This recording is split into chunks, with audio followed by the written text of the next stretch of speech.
Welcome back to the channel. My name is Steven. I'm a pharmacist. I own 53 units of real estate and I help coach people to buy their first multifamily deal. So today I want to talk about focus and how I kind of tied me being focused to being bored. So if you've been watching a lot of my videos, you know that I've been talking about boredom a lot. I've been talking about how everything feels so boring to me. I basically hit my financial goal. I hit my W-2 goal. I'm stabilized in terms of my primary residence. I moved here. I'm stable. I've been married for a few months. We finished our honeymoon. Planning for kids maybe the next year. And I'm not used to things being this stable and this boring, for lack of a better word. But as I've kind of been rereading the book, The One Thing, I've just realized that I became very focused. So for me, when I was in my early 30s, I wanted to do everything. So, I tried my mobile home park. I want to do self-storage. I want to do triple net. I want to do businesses. I tried drop shipping. I tried opening my own pharmacy. I tried creating content. I tried coaching. I tried so many different things. But after I've tried so many different things and got burned by it ultimately, that's when I kind of gained more clarity. So every time I got slapped in the face, made a mistake, was distracted, lost money, got slapped in the face, I basically gained more clarity. So I think I finally just hit to the point where I got slapped in the face enough times where I know what works best for me. So what works best for me right now is obviously my W-2 job. I'm pretty high up in terms of pharmacy, probably the top 95% in terms of pay as a pharmacist. It's really hard to get paid more than I'm getting paid unless I step into management or into administration, hospital administration, the C-suite of a hospital. But as I'm currently at right now, I can basically just get paid the top 5% and basically be on autopilot, for lack of a better word, right? So just very routine, very autopilot. And, basically I know 80% of my job, 20% I'm learning, but I can take care of it for that day. So it's not too bad, right? So you're kind of autopilot on your job. In terms of real estate, I'm pretty set with my current investing strategy. So I own single family homes in California. I own new construction in Huntsville, Alabama. And then I own apartments in Oklahoma. So if you kind of look at my three markets, this is kind of the breakdown. So California, obviously appreciation, no cash flow, right? I don't cash flow my California properties, even after basically having very low interest rates, right? Most of my interest rates on my properties are 3 to 4%. But despite that, it's still hard to cash flow. I'm breaking even, if I'm being honest. But buying it today, with these interest rates and these higher prices, there's no way you're going to cash flow the properties unless you're putting a huge down payment.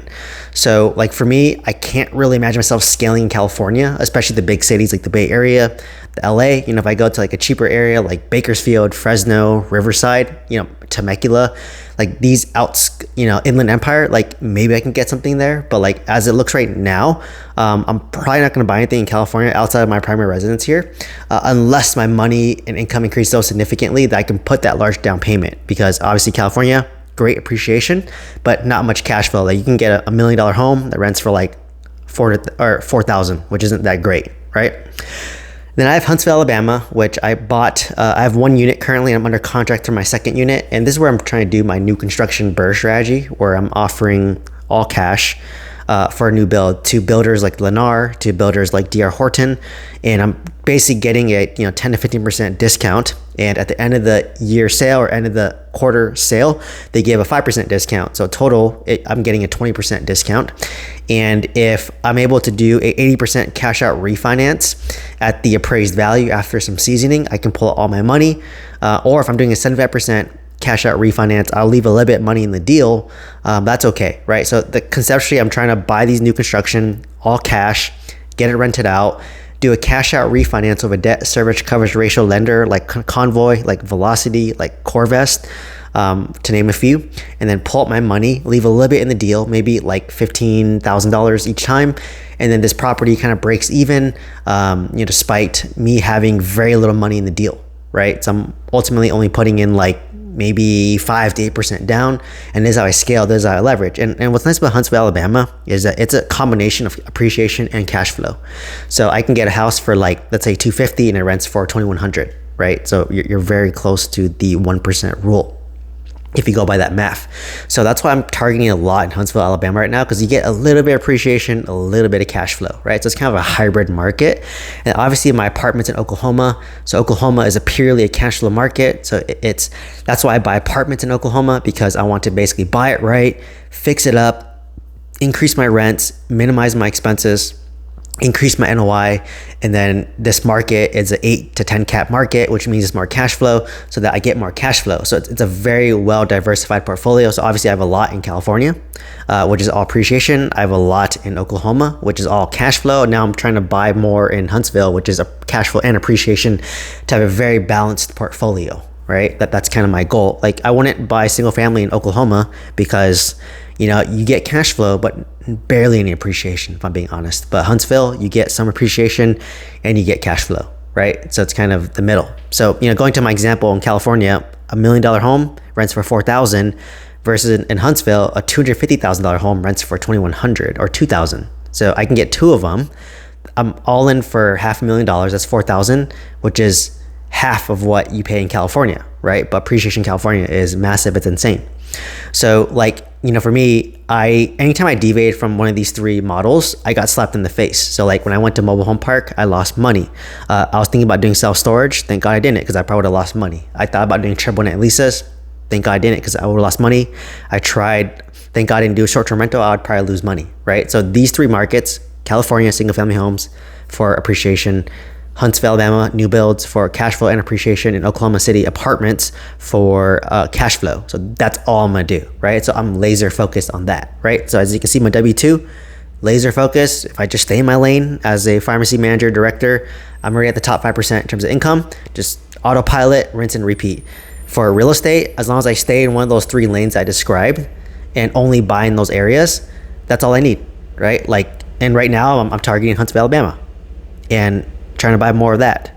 But to me, I have a system in place already, right? Like, I have the same property manager, the same realtor who's my property manager. I basically know what the rents are. I'll use the same lender for the cash out refinance, right? And I recycle that same capital, right? So I bought $260 cash, do my cash out refinance at the new appraised value. Let's say I pull out of the $260, maybe I pull out $250, and I use that same $250, go buy another deal cash, and then put a little extra in there, and then just rinse and repeat that process until I have enough single family homes, and then I'm recycling my capital, so I have a good mix of hybrid homes, right? So I got, like I said, appreciation, I got cash flow and appreciation, and I got purely cash flow. So together, it's a good balance in terms of my portfolio. And then in terms of business, you know, obviously I tried a pharmacy, lost money, didn't work out, difficult business. I tried Amazon drop shipping, was sold the dream of get rich quick, lost money, obviously, learned my lesson there.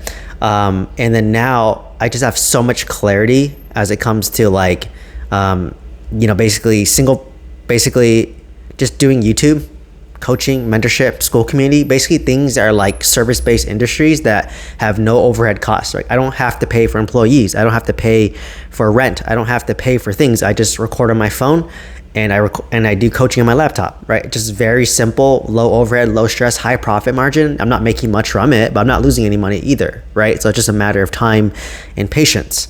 So, like, for me, I have so much clarity on that, where, like, if I'm just consistent on YouTube, I'm consistent on coaching, I'm consistent on the school community, you know, eventually I'll get there, right? And for me, I'm not looking to make like millions off of this. I'm just looking to make like what a pharmacist would make, so that I can step away from a pharmacist job, you know, and still continue to buy assets and build assets. And I legitimately enjoy, like, teaching people and coaching people and helping them change their mindset and their beliefs, right? That genuinely brings me joy, which is why I'm considering restarting my school community by like $30 a month, which is $1 a day. I just want 7 to 10 really engaged people in that community and make it worthwhile for me, where I can do Q&As, you know, we can chat, bust ideas off each other.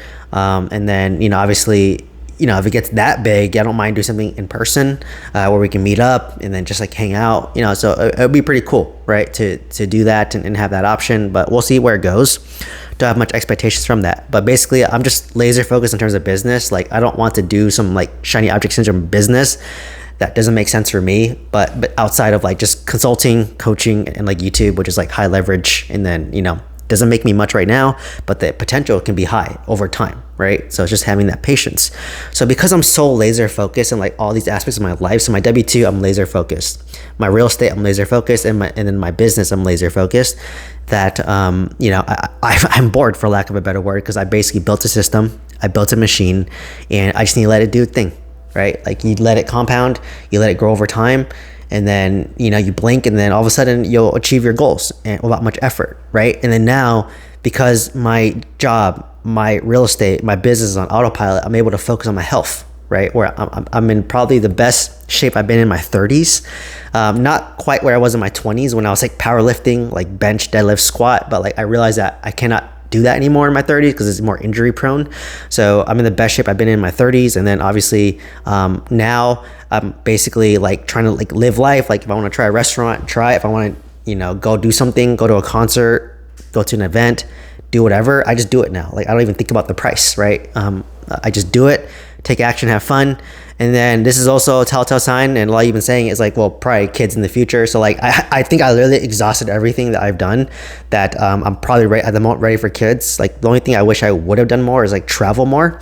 But because COVID happened during my early 30s, obviously I became a director at a young age, and it kind of hindered me from traveling a little bit too. But like, honestly, if I had traveled during COVID, I probably would be satisfied. Like just maybe like 5 to 10 more places I want to go to before I start repeating. But like, even this year I'm going to 4 places. I went to Cabo, going to Montana, Glacier National, going to Vietnam, and then we went to Costa Rica, right? So like, for me, I always want to like prioritize travel, and because it's something that I would not expect any expense on, right? So like any 4-day trip, just go, have fun. If I want to go hiking, camping, anything, I'll go. Right? I don't compromise anything in terms of travel, especially it's easier now before I have kids. So like I'm trying to go all out in that aspect, right? So, been laser focused, and like you said, at the moment you feel focused and you're bored, that's when you're the most dangerous. That's when you're gonna build the most wealth. Like I'm so laser focused in terms of buying real estate. Like I can imagine myself buying like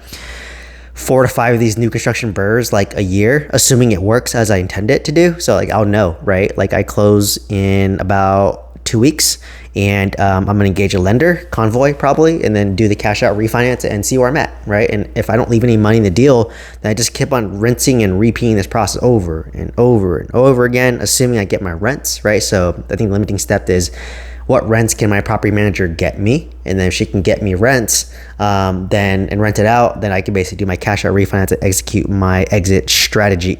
So anyways, just wanted to share how as I became more laser focused, I became more bored, and I only became laser focused because I tried many different things. I got slapped in the face, learned lessons, got stressed, realized I was stupid, and then that's how I became focused. So for me, I literally tried everything, and then I don't feel the urge to want to try anything else at this point. Like I don't want to do self-storage. I don't want to do triple net. I don't want to do Airbnb. I don't want to do short-term rentals. Like just do what I'm doing, and I can like make so much wealth just doing that, right? That simple thing that I already have an unfair advantage in. And if I get to the point where I'm that rich, I'm investing in private equity, then maybe I'll do that, but that's passive once again, right? You just gotta vet your operator and then put your money in there.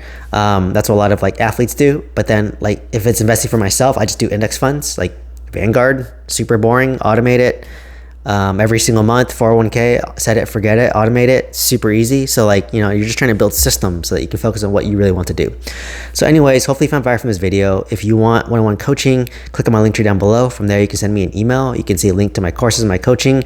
Once again, please drop a comment in my community if you're interested in joining my school community. If I have enough interest, I'll start it. But if I don't, then I'd rather not waste my time, because I think that'll be the most beneficial if we have about 7 to 10 really engaged people. But once again, let me know what questions you have. Please like, comment, subscribe. Hope to see you next one. Thank you so much.